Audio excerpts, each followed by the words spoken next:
Tēnā koutou, and welcome to this presentation at Ratonga Tirorangi, Met Service in association with Living by the Stars. And what we're going to talk about is how matariki was applied by Māori as an indicator of weather. And so, as we've already seen, there are various stars in the cluster. Some regions and tribes have 7 stars, some have 9. But 2 stars that are universal across all iwi are these 2 top ones, Waipunarangi and Ururangi. Waipunarangi is the star that is connected to the rain of the year, and Ururangi is connected to the winds.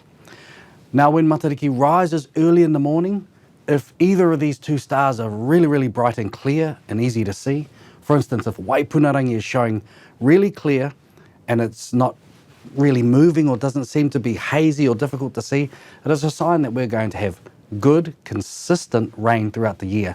Long-term forecast this is. The same applies to Ururangi.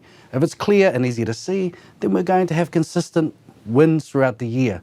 However, if they are not visible, it is a long-term sign that the weather for the year is going to be quite unsettled.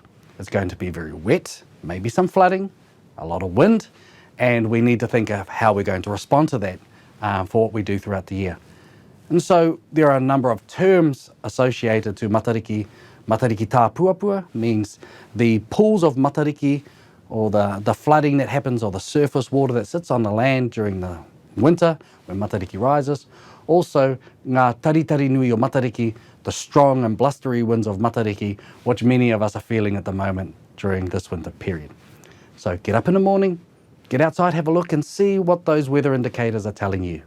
Mānoa tia a matariki.